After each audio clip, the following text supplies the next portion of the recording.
welcome all of you. My name is CA Shubham चोंगईवाला.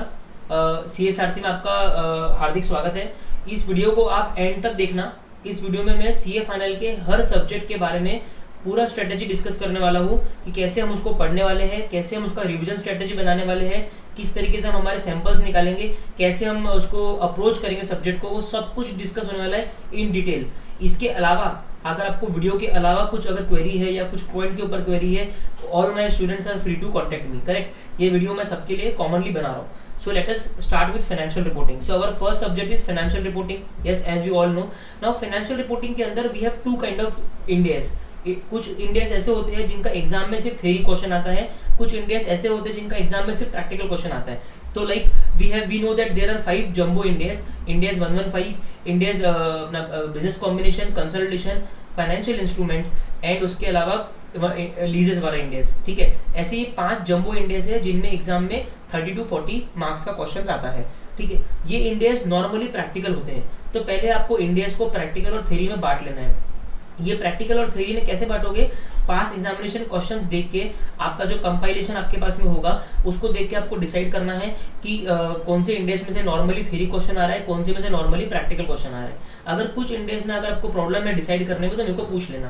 तो जो India's में प्रैक्टिकल क्वेश्चन आ रहा है, ठीक है, हमारा एफआर सब्जेक्ट को अप्रोच करना का तरीका क्या रहेगा वो मैं आपको बताता हूँ.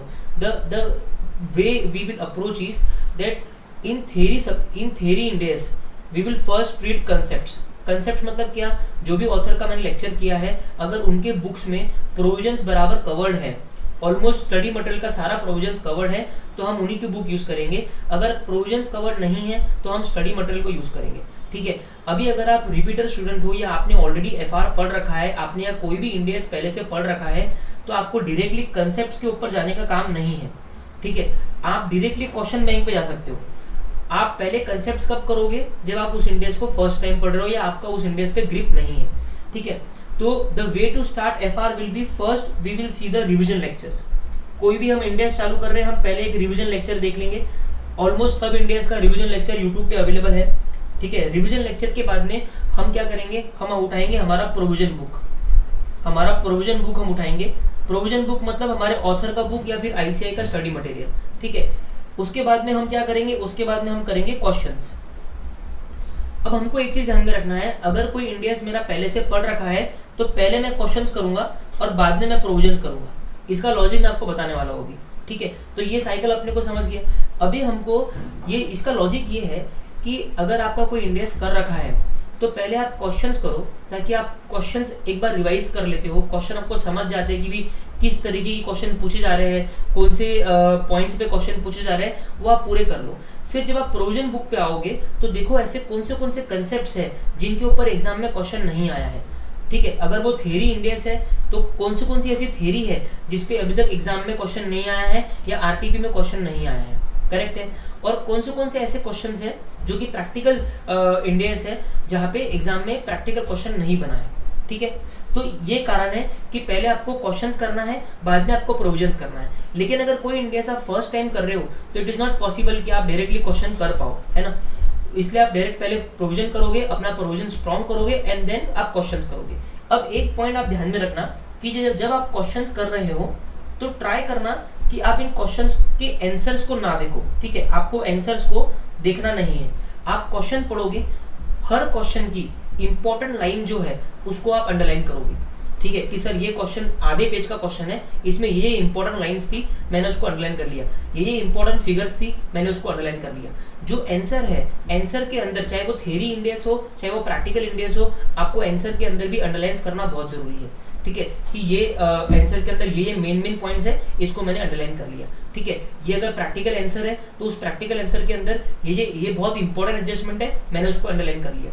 आप क्वेश्चन जब कर रहे हो तो आप आंसर नहीं देखोगे ना, तो फायदा क्या होगा कि एग्जाम में जो सिचुएशन होता है कि हमारा देखा हुआ क्वेश्चन भी हमको नहीं आता है, वो इसके लिए नहीं आता है, या फिर देखा हुआ क्वेश्चन होता है और हम लोग ब्लैंक हो जाते हैं, वो इसके लिए ब्लैंक हो जाते हैं बिकॉज प्रैक्टिस करते वक्त हम क्वेश्चंस और आंसर दोनों देख लेते हैं. जब आप क्वेश्चन और आंसर दोनों देख रहे हो तो आपने खुद से तो कुछ सॉल्व ही नहीं किया, आपने तो केवल अंडरस्टैंडिंग ली ना उस चीज की, लेकिन आपने ये देखा नहीं कि मेरे को सॉल्व करते आ रहा है या नहीं आ रहा. तो जब भी आप कोई भी टेस्ट सॉल्व करोगे आपको इंश्योर करना है कि आप क्वेश्चंस के साथ में उसके आंसर्स नहीं देख रहे हो, आप क्वेश्चन पढ़ रहे हो और खुद को अप्लाई करने का ट्राई कर लो कि मेरे को आंसर आएगा कि नहीं आएगा। ठीक है, चलो अगर आपको आंसर्स नहीं आ रहे तो चिंता की बात नहीं है, फिर आप भले ही पूरा क्वेश्चन बैंक देख देख के कर लो, फिर नेक्स्ट टाइम उसको फिर से उठाओ और फिर बिना देखे करने का ट्राई करो। लेकिन टेस्ट के पहले एक बार तो सारे क्वेश्चंस बिना देखे हो ही जाने चाहिए। यहाँ तक आपको क्लैरिटी है। अब उसके बाद में आपको एक क्वेश्चन बहुत बच्चे मेरे को पूछते हैं कि सर मेरे को कैलकुलेटर पे करना है कि मैं लिख लिख के करूँ, ठीक है, या फिर मैं राइटिंग में करूँ। ये एक बहुत बड़ा डाउट है। अब इसका क्या आंसर है हमारे पास में कि आपको सबसे पहले तो आपके पास में जितने भी क्वेश्चंस हैं, हमारा इंस्टीट्यूट में ट्रेंड है कि एक तरीके के क्वेश्चन एग्जाम में पूछे जाते हैं, है ना। हम बोलते हैं ना कि देखे हुए क्वेश्चन आ गए, तो हमको ये देखना है कि जो जितने हमारे पास में, मान लीजिए मैं इंडिया 16 कर रहा हूँ, इंडिया 16 के अंदर मान लीजिए 50 क्वेश्चन है, तो 50 क्वेश्चन में से जो क्वेश्चन सिमिलर है ना उनको आप अलग कर दो कि सर ये 4 क्वेश्चन सिमिलर है, सर ये 4 क्वेश्चन सिमिलर है, ठीक है ना। तो आपको ऐसे पहले क्लस्टर्स बना देने हैं क्वेश्चंस के, जो सिमिलर क्वेश्चंस है। फिर उन सिमिलर क्वेश्चंस में से एक क्वेश्चन आपको लिख के करना है with exact same presentation which ICAI is doing, and remaining questions आपको कैलकुलेटर के ऊपर करना है। जितना आपका स्पीड कैलकुलेटर के ऊपर बढ़ेगा उतना अच्छा है। आप हर क्वेश्चन करते वक्त आपको स्टॉप वॉच आप अपने पास में रखिए, ताकि आपको ये पता रहे कि आपका कितना टाइम उस क्वेश्चन में जा रहा है, ठीक है। तो stop watch is very important thing, ठीक है। सो ये हो गया आपका एफआर के क्वेश्चंस को लेके बात। तो मैंने क्या बोला, जो सिमिलर क्वेश्चंस हैं उनमें से एक क्वेश्चन लिख के करेंगे, बाकी सब कैलकुलेटर पे करेंगे, ताकि हर कैटेगरी के क्वेश्चंस को हमने लिख के एक बार तो कर ही लिया। सारे क्वेश्चंस अगर आप लिख के करोगे तो उससे बहुत टाइम वेस्ट होने वाला है, ठीक है। तो ये हमारी क्लैरिटी है कि क्वेश्चंस कैसे हम लोग देखेंगे कि कौन से कैलकुलेटर पे करने हैं और कौन से राइटिंग में करने हैं, ठीक है। चलो ये हो गया। नाउ सर क्वेश्चंस कितने करने हैं, तो क्वेश्चंस कितने करने हैं उसमें वो मैंने यहाँ पे ऊपर लिखा है कि हमको आईसीएआई का स्टडी मैट पूरा करना है।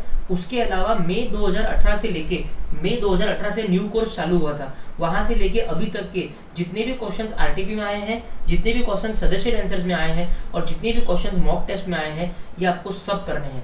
तो आप कोई भी फैकल्टी का क्वेश्चन बैंक यूज करो, वो मेरे को प्रॉब्लम नहीं है, लेकिन मेरे को ये सब कुछ कवरेज चाहिए। इतना क्वेश्चन मिनिमम एग्जाम के अंदर 40 मार्क का नंबर का क्वेश्चन डायरेक्टली इसमें से आता है, ठीक है। तो ये क्वेश्चंस अपने पूरे मुट्ठी में होने चाहिए और ये सारे क्वेश्चंस आपको आने चाहिए, ठीक है।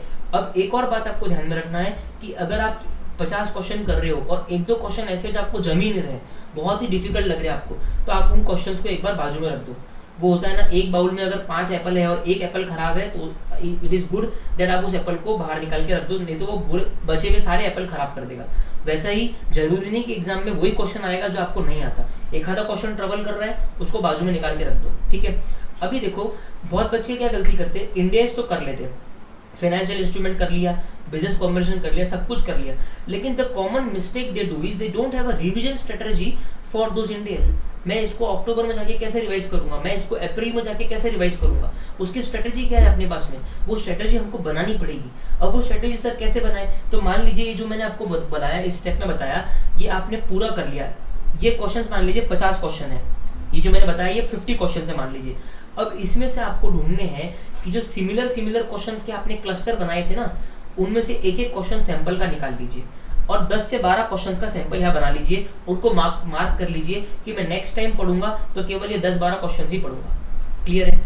जितने भी क्वेश्चंस आप पढ़ रहे हो उनमें जो भी इंपॉर्टेंट एडजस्टमेंट्स है उनको सेपरेटली मार्क करके रखिए, आंसर में भी मार्क करिए और क्वेश्चन पेपर में भी मार्क करके रखिए, ताकि जब मैं रिवीजन करूंगा मैं सिर्फ वो इंपॉर्टेंट एडजस्टमेंट देखूंगा। मैं बहुत बच्चों को देखता हूँ रिवीजन के टाइम पे भी वो सारे क्वेश्चंस देखते हैं जो उनको ऑलरेडी आते हैं। अरे उसमें टाइम वेस्ट करके मतलब नहीं है ना, आपको केवल वो इंपॉर्टेंट एडजस्टमेंट देखना है जो आपको नहीं आता है, ताकि आपको वो आ जाए, ठीक है। तो रिवीजन करने टाइम पे जो आपको आता है वो आपको सिर्फ एक बार ही देखना है, मतलब 1-2 क्वेश्चन देखना है, लेकिन जितने भी इंपॉर्टेंट एडजस्टमेंट आपने मार्क कर रखे हैं वो आपको सारे अच्छे से करने हैं।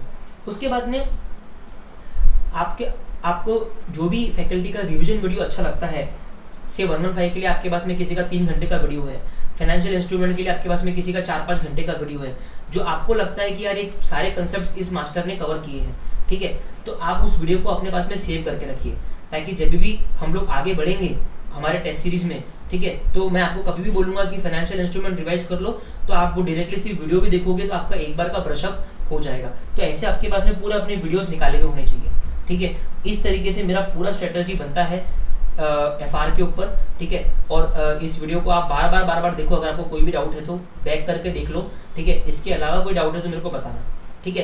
तो ICAI का स्टडी मटेरियल और पूरा अपना जो क्वेश्चन बेस मैंने यहाँ बताया है, इतना अपने को करना है। इसमें अपनी पूरी सैम्पलिंग निकाल के रखनी है। अगर थेरी इंडेक्स है तो हमको जो हमारा प्रोविजन बुक है उसमें से वो सब चीज़ मार्क करके रखनी है जिसके ऊपर आज तक थेरी क्वेश्चन नहीं आया, क्योंकि आगे उसके ऊपर थेरी क्वेश्चन आ सकता है, तो उसको अलग से मार्किंग करके रखनी है। आपका जितना भी थेरी वाला इंडेक्स है स्पेसिफिकली, उनमें आपका मार्किंग बहुत इंपॉर्टेंट है, क्योंकि जब आप रिवाइज करोगे आप पूरा थेरी इंडेक्स नहीं पढ़ोगे, आप केवल वो मार्किंग को पढ़ के आपके पन्ने जो है पलटाओगे, पेजेस को पलटाओगे, ठीक है। So this was for FR, ठीक है ना। चलो, now we will come to SFM, ठीक है। SFM में भी सेम कहानी है। SFM में भी जो क्वेश्चंस का अपने को कवरेज करना है वो क्या करना है, ICAI का स्टडी मटेरियल प्लस आपका RTP, आपका सजेस्टेड आंसर्स और आपका मॉक टेस्ट, ठीक है। ये कहाँ से कहाँ तक का करना है, ये मई 2018 से लेके अभी तक का करना है, 2022 तक का, ठीक है। इसमें आपके पास में जो भी ऑथर का क्वेश्चन बैंक होगा, ठीक है, वो अपने को चलेगा। सिर्फ इंश्योर करना कि आपके पास में जिस भी ऑथर का क्वेश्चन बैंक है उसके आप सारे क्वेश्चंस करो, टेंशन मत लो, सारे क्वेश्चंस करो। लेकिन कौन से क्वेश्चंस, जो ICAI में आ रखे हैं, ऑथर के खुद के बनाए हुए क्वेश्चंस मत करना SFM में, क्योंकि बहुत टाइम वेस्ट हो जाएगा, ठीक है। आपको सिर्फ आपके जितने भी ICAI वाले क्वेश्चंस उसने अपने क्वेश्चन बैंक में डाल रखे हैं वो सारे करने हैं, चाहे फिर वो ओल्ड कोर्स की क्यों ना हो, न्यू कोर्स की क्यों ना हो, लेकिन उसके खुद के क्वेश्चंस आप मत करना, ठीक है। तो क्वेश्चंस क्या करना है वो मैंने आपको यहाँ पे बता दिया। अभी मेरे को कैसे अप्रोच करना है सर, SFM को मैं अप्रोच कैसे करूँ। सबसे फर्स्ट है रिविजन वीडियोस। रिविजन वीडियोस कब देखना चाहिए, जब आपको ब्रशअप चाहिए, जब आपको दूर हटाना है। अगर आपको लगता है कि कोई टॉपिक ऐसा है जो बहुत अच्छे से हो रखा है पिछले अटेम्प्ट में, या अगर आपका फ्रेश अटेम्प्ट है तो अभी हो रखा है, तो उसका रिवीजन वीडियो देखने का रिक्वायरमेंट नहीं है। लेकिन अगर आपको टाइम हो गया तो एक रिवीजन वीडियो देखने से आपको कंसेप्ट ब्रशअप हो जाता है। उसके बाद में नेक्स्ट स्टेप क्या है, नेक्स्ट स्टेप है कंसेप्ट बिल्डिंग। नेक्स्ट स्टेप क्या है, कंसेप्ट बिल्डिंग। कंसेप्ट बिल्डिंग देखो, ऊपर अपन ने FR में डिस्कस किया, FR में जो रिवीजन वीडियोस है ना वो बहुत इंपॉर्टेंट है आगे रिवाइज करने के लिए। तो FR में अपने रिवीजन वीडियोस का अलग से फोल्डर बना के रखो, ताकि आप आगे कभी भी उसको क्विकली कोई भी इंडेक्स को रिवाइज कर सकते हो। SFM के अंदर कंसेप्ट बिल्डिंग के लिए आपको क्या करना चाहिए, हर चैप्टर में जितने भी फॉर्मूलेज है एक फॉर्मूला शीट बना लो। एक फॉर्मूला शीट बना लो कि पोर्टफोलियो में इतने फॉर्मूलेज हैं, ठीक है, मर्जर में इतने फॉर्मूले हैं, म्यूचुअल फंड में इतने फॉर्मूले हैं। उसमें भी आप चैप्टर वाइज बना लो, कंसेप्ट, अपने कंसेप्ट नोट्स पूरे तैयार कर लो, ठीक है, कि मैं अगर म्यूचुअल फंड कर रहा हूँ तो म्यूचुअल फंड में कितने तरह के क्वेश्चंस आते हैं, इफेक्टिव रेट ऑफ रिटर्न कैसे निकलता है, मर्जर करता हूँ तो मैं स्वैप रेशियो कैसे निकलता है। जो भी आपके कंसेप्ट SFM में, you should have your own concept notes, because वो कंसेप्ट नोट से आपको फटाफट कंसेप्ट को ब्रशअप करने के लिए फास्ट होगा। तो SFM जब अपन आगे रिवाइज करेंगे तो हमको within 5 to 6 hours we will revise all the concepts. So you prepare your own concept note, it will not take much of a time, ठीक है। Then after you are clear on your concepts, then you have to start solving questions. SFM में भी questions आपको वैसे ही solve करने हैं calculator के ऊपर। आपको SFM में भी क्वेश्चन ऐसे सॉल्व करने हैं कैलकुलेटर के ऊपर और राइटिंग से, ठीक है। तो जो मैंने FR में आपको बताया था, कि SFM में भी सिमिलर तरीके के क्वेश्चंस होते हैं, ठीक है। तो मुझे क्या करना है, उन क्वेश्चंस का क्लस्टर बना लेना है कि ये 5 क्वेश्चन एक जैसे हैं, ये 5 क्वेश्चन एक जैसे हैं। तो अगर मैं मर्जर एंड एक्विजिशन की बात कर रहा हूँ और मर्जर एंड एक्विजिशन में मान लीजिए 100 क्वेश्चन है, तो 100 में से मैंने अलग अलग ग्रुप बना लिए कि सर ये 7 ग्रुप अलग अलग क्वेश्चन के हो गए जो सिमिलर है, और ये 20-30 क्वेश्चन एकदम ही अलग है, इनका कोई ग्रुप नहीं है। जो सिमिलर क्वेश्चन है उनमें से हर एक क्वेश्चन को आप लिख के करोगे, मतलब 4 है तो 4 में से 1 लिख के करोगे, बचे हुए 3 को कैलकुलेटर के ऊपर करोगे। और जो ऐसे क्वेश्चंस है जो रिपीटेड नहीं है, जो अपने आप में नए क्वेश्चंस है, उन सबको आप लिख के अपने हिसाब से कर सकते हो। जैसा ये FR में बताया, सेम इधर अप्लाई होता है कि कोई भी क्वेश्चन में जो स्पेशल एडजस्टमेंट है कि सर ये क्वेश्चन वैसे तो सिमिलर है लेकिन इसके अंदर ये दो एडजस्टमेंट एकदम नए हैं, एकदम यूनिक है, उनको मार्क करके रखो। क्वेश्चन भी मार्क करके रखो और आंसर में भी मार्क करके रखो, ताकि जब क्विक रिवीजन का टाइम आएगा हम सिर्फ वो स्पेशल एडजस्टमेंट्स को देखेंगे, क्योंकि एग्जाम के अंदर सिमिलर क्वेश्चन उतर जाते हैं। जो भी एम्बिग्यूअस क्वेश्चंस है उनका अलग से एक मार्किंग करके रखो कि इसमें क्या एम्बिग्यूटी है। इस तरीके से आपका SFM पूरा तैयार रखो आप, ठीक है, कि जब मेरे को आगे रिवाइज करना रहा तो मेरे पास पूरी सैम्पलिंग होनी चाहिए कि मेरे को कौन सा क्वेश्चन करना है। सैम्पलिंग का सेम कंसेप्ट लागू होता है जो भी क्वेश्चन आप जो भी सिमिलर तरह के क्वेश्चन है उनमें से एक क्वेश्चन आप निकाल लो। बहुत बच्चे एक मिसकंसेप्शन में रहते हैं कि मेरे को सैंपल क्वेश्चंस वो निकालने हैं जो क्वेश्चंस डिफिकल्ट है। नहीं, आपको वो सैंपल क्वेश्चंस निकालने हैं जिसमें पूरा चैप्टर कवर हो रहा है। ठीक है, तो एसएफएम एकदम सिंपल सा चीज़ है, उसमें मैंने सब कुछ यहाँ पे डिस्कस कर लिया। अपनी रिवीजन वीडियो शॉर्ट करके रखो। और इंपॉर्टेंट देखो, एक चीज़ बहुत इंपॉर्टेंट है बच्चों, एग्जाम के अंदर अगर मार्क्स स्कोर करना है ना तो आपके पास में रिवीजन स्ट्रेटजी बहुत जरूरी है, क्योंकि वो 1.5 दिन में फिर रिवाइज नहीं होता और फिर एग्जाम अच्छा जाता नहीं है। और ये एंश्योर करना कि एसएफएम के हर एक कैटेगरी के क्वेश्चंस को हमने लिख लिख के कर लिए हैं। ठीक है, अगर म्यूचुअल फंड कर रहा हूँ तो इफेक्टिव रेट ऑफ रिटर्न का एक क्वेश्चन मैंने लिख के करा हुआ है, नॉर्मल रेट ऑफ रिटर्न का एक क्वेश्चन मैंने लिख के करा हुआ है, मर्जर्स एंड एक्विजिशंस में आप देख सकते हो जो सबसे बड़ा क्वेश्चन है उसको लिख के कर लो। अब जब क्वेश्चन सॉल्व करने की बारी आती है तो जैसा मैंने कहा, आंसर मत देखना, आप खुद से ट्राई करो। अगर रॉन्ग हुआ तो देखो कि मैंने क्या रॉन्ग किया। ठीक है, तो एग्जाम में अगर सेम क्वेश्चन आएगा तो आपको क्लिक होगा कि मैंने ये रॉन्ग किया था मेरे प्रैक्टिस के समय। ठीक है ना। चलो, तो अभी मेरा एसएफएम भी हो गया। Now we will come to audit. ठीक है, अभी ऑडिट के अंदर क्या स्ट्रेटेजी मैं आपको बताता हूँ। ठीक है, ऑडिट के अंदर आपको बुक कौन सी यूज करनी चाहिए? ऑडिट के अंदर यू शुड यूज आईसीआई का स्टडी मटेरियल। ठीक है, plus you should use question bank. Correct है सर। आईसीआई का स्टडी मटेरियल क्यों यूज करूं? आप चाहो तो अपने ऑथर का बुक भी यूज कर सकते हो, लेकिन ऑथर की बुक में बहुत सारे चीज शॉर्ट में कवर होती है। एमसीक्यू के टाइम पे वो बहुत इशू करता है और हम जब एग्जाम में लिखते हैं तो भी हम एलॉबरेट नहीं कर पाते चीजों को। तो कोशिश करो कि आप आईसीआई का स्टडी मटेरियल यूज करो। ठीक है, उसको आप अपने ऑथर की बुक से भले एक बार कंपेयर कर लो।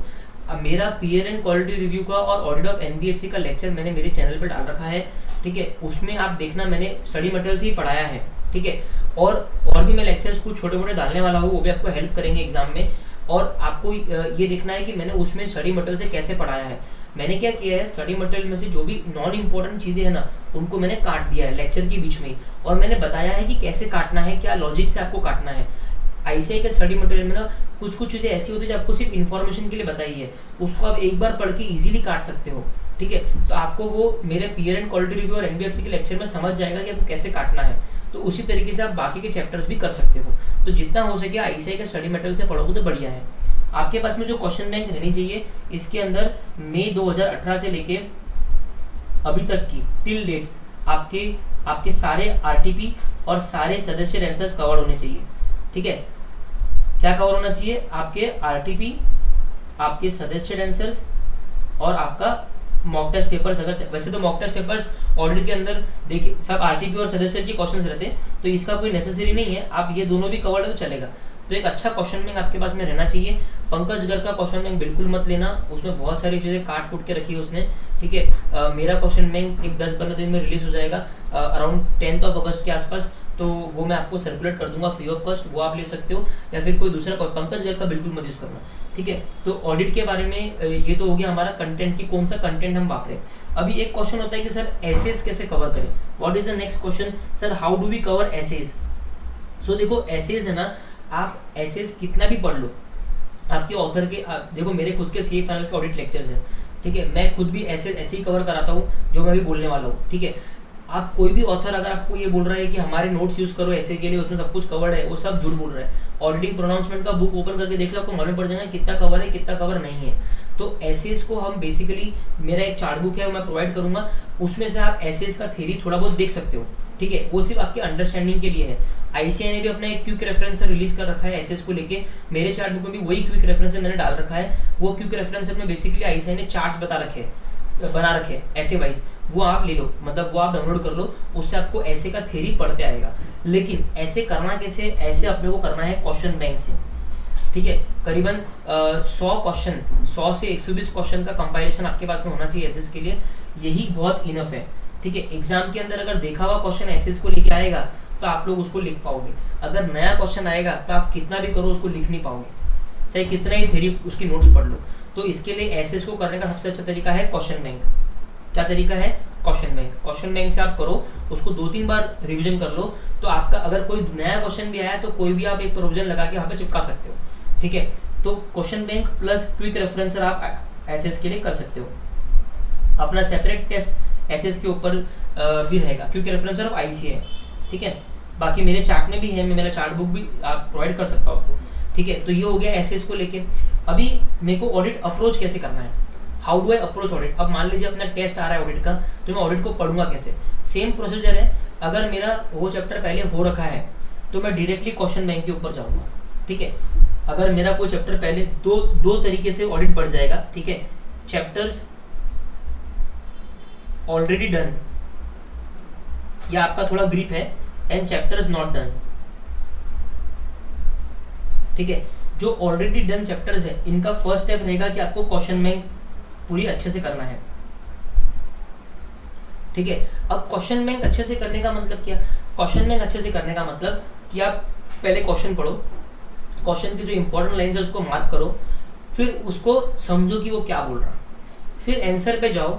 ठीक है, आंसर पहले पढ़ लो, उसकी इंपॉर्टेंट लाइन्स को मार्क कर लो, फिर उसको है ना मेमोराइज कर लो कि ठीक है इसमें ये लिखना है, ये लिखना है, ये लिखना है। अपने पास में एक रफ पेज लिख रखो, उस रफ पेज में छोटा छोटा आप इंपॉर्टेंट वर्ड्स को लिख सकते हो।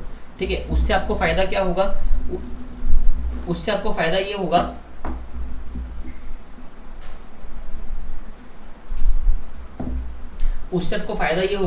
अगर आप रफ में छोटा लिख के रखोगे ना, आपको फायदा ये होगा कि आपका वो वर्ड जो है, स्पेशल वर्ड्स जो आपको लर्न हो जाएंगे। ठीक है, देन आपको उसको लर्न करने का रिक्वायरमेंट नहीं रहेगा, क्योंकि लिख के जल्दी लर्न होता है। तो मैं फिर से बोल रहा हूँ, क्वेश्चन को अच्छे से पढ़ लिया, क्वेश्चन की इंपॉर्टेंट लाइन्स को अंडरलाइन कर लिया, आंसर की इंपॉर्टेंट लाइन्स को अंडरलाइन कर लिया और उसको जस्ट मेमोराइज कर लिया। इस तरीके से क्या करो, 7 क्वेश्चंस कर लो। 7 क्वेश्चंस हो गए तो उन 7 क्वेश्चंस को फटाक से एक बार क्विकली देख के रिवाइज कर लो। ठीक है, देन नेक्स्ट 7 क्वेश्चंस करो, फिर पूरे 14 को देख के एक बार फटाफट बिना देखे नहीं, देख के रिवाइज कर लो, बस पढ़ने पलटा लो, ताकि आपको बार बार आपको वो अपने आप को लर्न हो जाए। ऐसा करके आपके पूरे चैप्टर का क्वेश्चन बैंक अच्छे से हो जाएगा। क्वेश्चन बैंक हो गया कि आप स्टडी मटेरियल में जाओ। ठीक है, सेकंड स्टेप यहाँ पर रहेगा स्टडी मटेरियल। ठीक है, ये उन चैप्टर्स के लिए है जो आपने ऑलरेडी कर रखा है। स्टडी मटेरियल में जाओ और उसमें मार्क कर लो कि ऐसी कितनी चीजें हैं जिन पे अभी तक क्वेश्चन आया नहीं है एग्जाम में। ठीक है, और फिर उन पे है ना आप खुद के क्वेश्चंस वहाँ पे लिख दो स्टडी मटेरियल में कि इस पे क्या क्वेश्चन एग्जाम में आ सकता है। जितना ऑडिट को क्वेश्चन आंसर्स के फॉर्मेट में करोगे ना, उतना आपको फायदा होगा, उतना ही आप एग्जाम में जाके रिकलेक्ट कर पाओगे, इसका आंसर ये था और उसका आंसर ये था।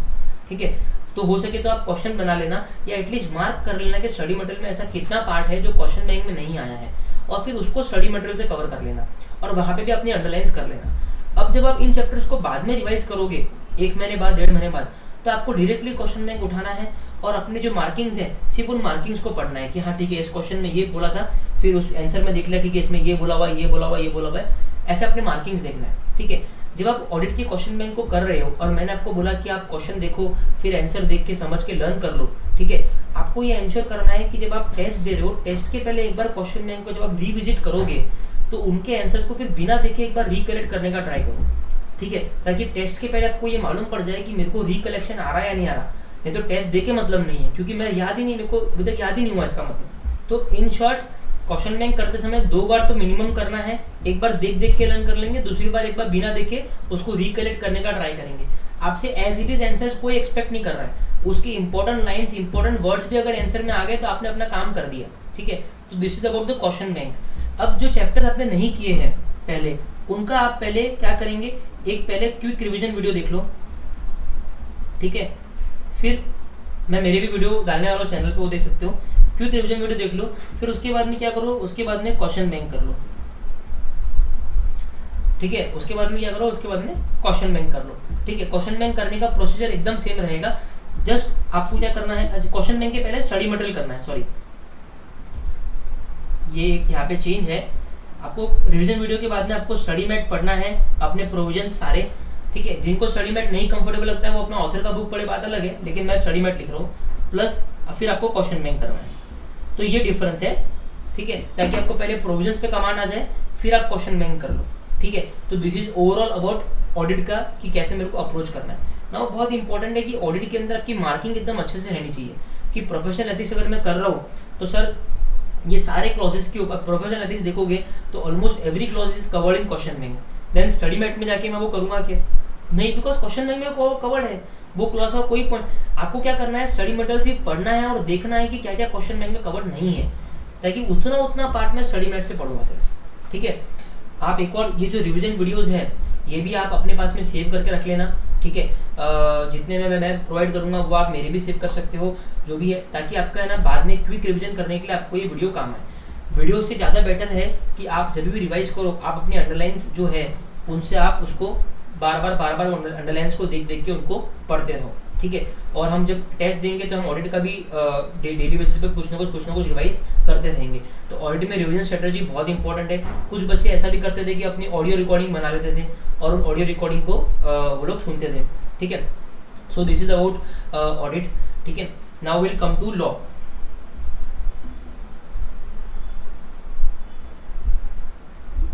नाउ लॉ में क्या है, लॉ में बेसिकली लॉ डिवाइडेड है 3 पार्ट में, ठीक है। एक है आपका डायरेक्टर्स, ठीक है, डायरेक्टर्स एंड इंपॉर्टेंट लॉ बोल सकते हैं, ठीक है। ये है चैप्टर नंबर 1 से लेके चैप्टर नंबर 7 तक। दूसरा है नॉन इंपॉर्टेंट लॉ, ठीक है, ये आपका रेसिडुअल पूरा आ गया, ठीक है। उसके बाद में ये है इकोनॉमिक लॉ, ठीक है। अभी लॉ में ध्यान रखो, जो सेक्शन नंबर लर्न करने का एक बार हर स्टूडेंट को डाउट होता है ना कि सर मेरे को कौन सा सेक्शन नंबर लर्न करना है, ठीक है, मैं सारे पूरे लॉ के सेक्शन नंबर लर्न करूँ क्या? तो नहीं, आपको पूरे लर्न नहीं करना है, ठीक है। आपको कौन से सेक्शन नंबर लर्न करना है, आपको सेक्शन नंबर लर्न करना है इनके, ठीक है। सिर्फ चैप्टर नंबर 1 से लेकर चैप्टर नंबर 7 तक के सेक्शन नंबर की लिस्ट आपके पास में रहनी चाहिए। और आपको एग्जाम में आंसर चालू कैसे करना है, as per the section number so and so of the companies act 2013, या फिर अगर सेक्शन नंबर याद नहीं आ रहा तो as per the relevant section of companies act 2013। अच्छा, एक चीज इसमें और ऐड करनी है कि एज पर section number 149 and relevant sub section देयरिंग ऑफ कंपनीज एक्ट 2013, ये लाइन पूरी यूज करनी है। मतलब आप सेक्शन को भी एड्रेस कर रहे हो और सब सेक्शन को भी एड्रेस कर रहे हो। आपको नहीं पता कोई प्रॉब्लम नहीं, आप रेलेवेंट वर्ड यूज कर सकते हो, ठीक है। So this is about chapter number 1 से लेकर 7 तक कि आपको सेक्शन नंबर लर्न करना ही है। बाकी इन दोनों इनकी किसी भी सेक्शन नंबर लर्न करने का जरूरत नहीं है, ना ही इसका लर्न करना है और ना ही इसका लर्न करना है। तो सेक्शन नंबर की क्लैरिटी मैंने आपको दे दी। उसके बाद में जब आप इसका पढ़ाई चालू करोगे लॉ का, तो लॉ की पढ़ाई आपको देखनी है कि लॉ की पढ़ाई जो है वो आप जितना हो सके पहले क्वेश्चन बैंक से स्टार्ट करो, ठीक है। अनलेस आपका चैप्टर बिल्कुल भी नहीं हो रखा है तो बात अलग है, अगर थोड़ा भी हो रखा है तो पहले क्वेश्चन बैंक कर लो। लॉ में ये बहुत इफेक्टिव होता है जो मैं बता रहा हूँ, पहले क्वेश्चन बैंक कर लो। First you do question bank, question bank अच्छे से कर लो। जो मैंने ऑडिट के लिए बताया ऊपर, आप एक बार अगर आप डायरेक्टली लॉ पे जंप किए होंगे तो आप एक बार ऑडिट का देख लो जस्ट, ठीक है। जो मैंने ऑडिट के लिए बताया क्वेश्चन बैंक के लिए, वो सेम चीज लॉ के लिए भी एप्लीकेबल होती है। तो मैं रिपीट नहीं कर रहा हूँ, सेम चीज आपको अंडरलाइंस करना है। मैंने जो बोला कि 7 क्वेश्चन के हिसाब से करना है कि 7 क्वेश्चन आपने कर लिया, फिर उन 7 को रिवाइज करो, फिर अगले 7, तो वो एक बार आप ऑडिट के सेक्शन में जाकर देख लो, ठीक है। तो क्वेश्चन बैंक आपको एकदम एज इट इज उसी तरीके से करनी है, उसी तरीके से मार्किंग करनी है। देन आप करोगे अपना स्टडी मैट, ठीक है। और स्टडी मैट में भी सेम प्रोसीजर यूज करोगे। जो चीजें क्वेश्चन बैंक में कवर नहीं है उनको स्टडी मैट में मार्क कर लोगे, जो सेक्शंस क्वेश्चन बैंक में कवर नहीं है उनको स्टडी मैट में मार्क कर लोगे। अभी ऑडिट में लॉ में आपको क्या करना चाहिए, लॉ में you can do one very good thing which is you can make your own audio recordings. वो लॉ में बहुत हेल्प करता है, ठीक है। लेकिन ये सबका स्टाइल जरूरी नहीं सब लोग कंफर्टेबल रहे। जो लोगों को भी ये मैं जो बोल रहा हूँ ये यूनिक लग रहा है, अच्छा लग रहा है, they can give it a try for 1 or 2 chapter. What they can do, they can prepare their audio recording. Question पढ़ा, ऑडियो रिकॉर्डिंग ऑन कर दिया, क्वेश्चन का इंपॉर्टेंट लाइन पढ़ लिया कि क्वेश्चन में ये इंपॉर्टेंट लाइन है, और सब कुछ इंग्लिश में। एंड देन आंसर के जो इंपॉर्टेंट लाइंस आपने मार्क किए ना वो पढ़ लिए। देन नेक्स्ट क्वेश्चन लिया, उसके इंपॉर्टेंट लाइंस पढ़े, और देन आंसर के इंपॉर्टेंट लाइंस पढ़ लिए।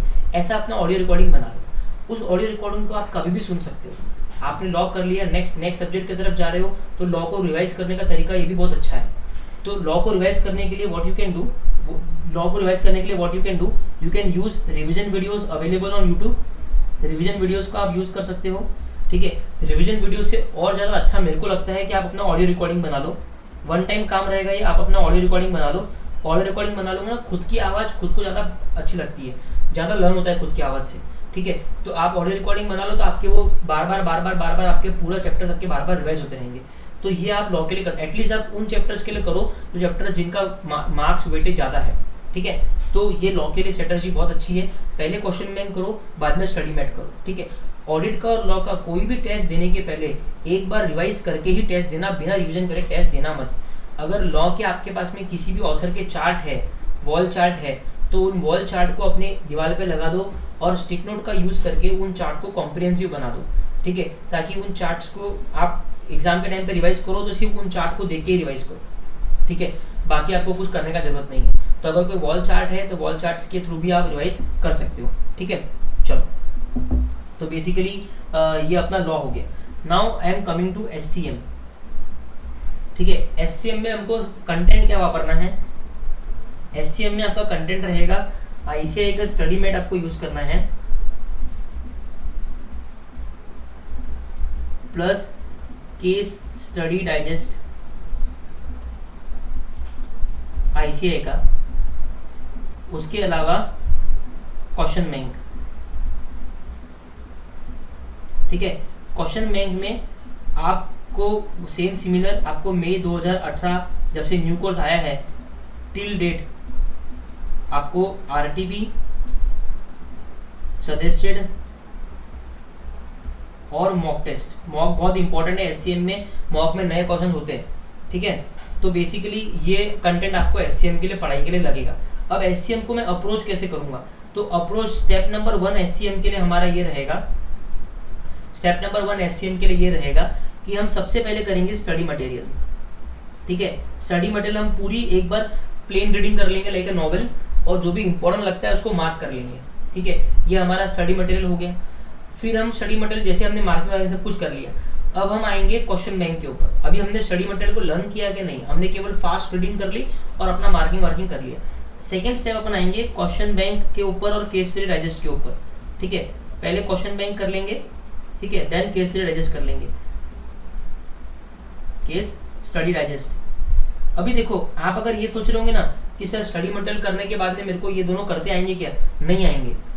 SCM एक ऐसा सब्जेक्ट है जिसमें सब कुछ अलग है, एग्जाम्स के अंदर भी नए क्वेश्चंस आते हैं। तो आपको क्या करना है, आपको इनको करना है टोटली लर्न, अपनी पूरी अंडरलाइन आपको करना है। क्वेश्चन की मेन लाइंस क्वेश्चन के अंदर है, जो बेसिकली बता रही है कि क्वेश्चन में पूछा क्या है, उनको अंडरलाइन कर लो। स्टडी जो सजेस्टेड आंसर है, क्वेश्चन का जो आंसर है, उस आंसर की जो मेन लाइन्स है, क्रक्स लाइन्स है, उनको सबको अंडरलाइन कर लो, ताकि रिवीजन के टाइम पे आप वो सारे मेन लाइन्स को पढ़ोगे और मेन लाइन्स को ही लर्न करोगे, ठीक है। इस तरीके से क्वेश्चन बैंक को पूरा यूजेबल बना दो, और उस क्वेश्चन बैंक को 2 से 3 बार मिनिमम आपको लर्न करना पड़ेगा, तभी जाके आपको SCM जमेगा। उसके बाद में केस स्टडी डाइजेस्ट, ठीक है। केस स्टडी डाइजेस्ट जो है, केस स्टडी डाइजेस्ट को भी सिमिलर वे में लर्न करना है जैसा मैंने क्वेश्चन बैंक के लिए बोला है, ठीक है। फिर आता है आपका स्टडी मटेरियल। अभी स्टडी मटेरियल का आपने प्लेन रीडिंग तो कर लिया, जैसे मैंने बताया। देखो कि स्टडी मटेरियल में क्या क्या है जो कहीं भी कवर नहीं हुआ, कोई क्वेश्चन में कवर नहीं हुआ, कोई केस स्टडी डाइजेस्ट में कवर नहीं हुआ, देन उसको मार्क कर लो कि भाई हो सकता है ऐसे उसमें से क्वेश्चन निकाल के पूछ लो। लेकिन स्टडी मटेरियल में भी सेम मार्किंग रहनी चाहिए, जो भी इंपॉर्टेंट लाइन्स है। अब अगर देखो, आप खुद स्टडी मटेरियल को यूजेबल बना रहे हो, राइट। अगर एक पेज के अंदर 100 लाइन्स है और आप 60-70 लाइन्स को मार्क कर रहे हो, ठीक है, तो आपने खुद उस स्टडी मटेरियल को 60-70% बना दिया है। बस इंपॉर्टेंट है कि, और मार्किंग आप खुद करो ताकि आपको मालूम पड़े क्या मार्क किया है क्या नहीं किया। आप बाजू में शॉर्ट में लिख के भी रख सकते हो स्टडी मटेरियल के साइड में, ठीक है। इस तरीके से आपको स्टडी मटेरियल को भी यूजेबल बना लेना है, ठीक है। तो रिपीट कर रहा हूँ, SCM में मैंने ऊपर डिस्कस कर लिया क्या क्या कंटेंट यूज करना है, ठीक है। और वो कंटेंट के बाद में स्टार्ट पहले स्टडी मटेरियल का प्लेन रीडिंग करना है, उसके बाद में क्वेश्चन में पूरा लर्न करना है, केस स्टडी डाइजेस्ट पूरी करनी है। देन स्टडी मटेरियल में आके देखना है क्या क्या ऐसा कंटेंट है जो कवर नहीं हुआ है क्वेश्चन बैंक में भी और केस स्टडी डाइजेस्ट में भी, देन उसको सेपरेटली मार्क कर लेना है। इस तरीके से आपका चैप्टर क्लोज हो गया। SCM के अंदर मैं सजेस्ट करता हूँ कि स्टैंडर्ड कॉस्टिंग छोड़ दो, अगर किसी को नहीं आता तो इतना लोड लेने का काम नहीं है, बिकॉज उसका एक क्वेश्चन आता है और वो एग्जाम में इजीली आप स्किप कर सकते हो, ठीक है। तो वो इतना बड़ा चैप्टर आपका एक रह जाता है। लेकिन ये मेरा एडवाइस है, मैं बोल नहीं रहा हूँ कि छोड़ लो, ये मेरा खुद का ओपिनियन, मतलब सोचना मेरा खुद की सोच है।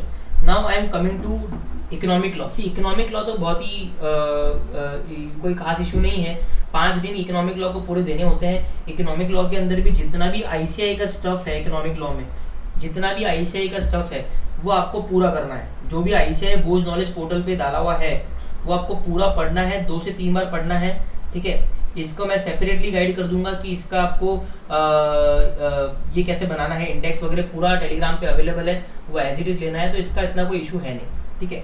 Now we come to DT, direct taxes, ठीक है। DT में बहुत सिंपल सा काम है। DT में आप अगर बहर बुराना सर का कॉम्पैक्ट बुक यूज़ कर रहे हो तो उस बुक को आप स्टडी मटेरियल से जरूर एक बार कंपेयर कर लेना, क्योंकि वो बुक थोड़ा छोटा और क्रिस्प है। वो बुक है बहुत अच्छा, लेकिन वो 1.5 दिन के लिए यूज़ करने वाला बुक है। बच्चे क्या कर रहे हैं, नॉर्मली उसी से पढ़ रहे हैं, लेकिन बहुत सारा कंटेंट उस बुक में ऐसा है जो बहुत शॉर्ट में दिया हुआ है, और कुछ कंटेंट उस बुक में नहीं भी है। तो मेरा सजेशन होता है कि अगर आप भवर पुराना का कॉम्पैक्ट यूज़ कर रहे हो तो स्टडी मटेरियल से उसको एक बार कंपेयर कर लो, और जो भी उस बुक में कवर नहीं है उसको कवर कर दो स्टिक नोट लगा के। मेरा सजेशन होता है विनोद गुप्ता सर का समरी बुक, वो बहुत अच्छा बुक है, तो आप वो यूज़ कर सकते हो। डेफिनेटली उसमें कोई प्रॉब्लम आपको होना नहीं चाहिए, ठीक है। क्वेश्चन बैंक आप किसी का भी यूज़ कर सकते हो, भवर पुराना सर का यूज़ कर लो, विनोद गुप्ता सर का यूज़ कर लो, किसी का भी कर लो, ठीक है। ये दोनों एकदम ट्रस्टेड है और अच्छे ऑथर्स हैं, इनका यूज़ करोगे तो बेटर ही है, ठीक है। क्योंकि डीटी के अंदर अमेंडमेंट्स होते हैं, तो ये ऑथर्स अपने बुक को अमेंड करते हैं, बाकी का अपने को पता नहीं, ठीक है। सो डीटी के अंदर हमारे पास में बेसिकली 2 बुक होती है, ठीक है। एक होता है आपका समरी बुक, ठीक है, और जैसा इसके बाद में होता है अपने पास क्वेश्चन बैंक, ठीक है।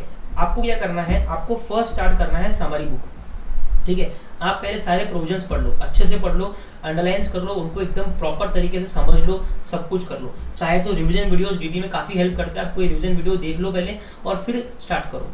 जब आपने रिवीजन वीडियो देख लिया, उसके बाद में आपने पूरा प्रोविजन ले लिया, अच्छे से पूरा प्रोविजन कर लिया, तभी आप क्वेश्चन बैंक को करो, और फिर क्वेश्चन बैंक खुद से करने का ट्राई करो।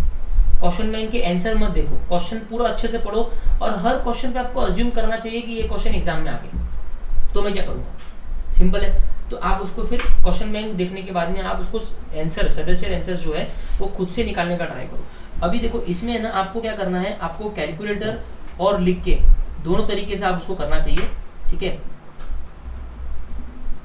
आप कैलकुलेटर पे वो क्वेश्चंस करोगे जो आपको आते हैं, जिसपे आप कंफर्टेबल हो, वो कंसेप्ट करोगे जिसमें आप कंफर्टेबल हो, और राइटिंग में आप वो कंसेप्ट करोगे जिन पे आप बिल्कुल कंफर्टेबल नहीं हो, उनको आपको राइटिंग में करना है, ठीक है। राइटिंग मतलब आपको लिख के करना है, पीजीबीपी का या ऐसे एएमडी का, मैट का, ठीक है, चैरिटेबल ट्रस्ट का, इंटर टैक्सेशन में आपका ट्रांसफर प्राइसिंग का,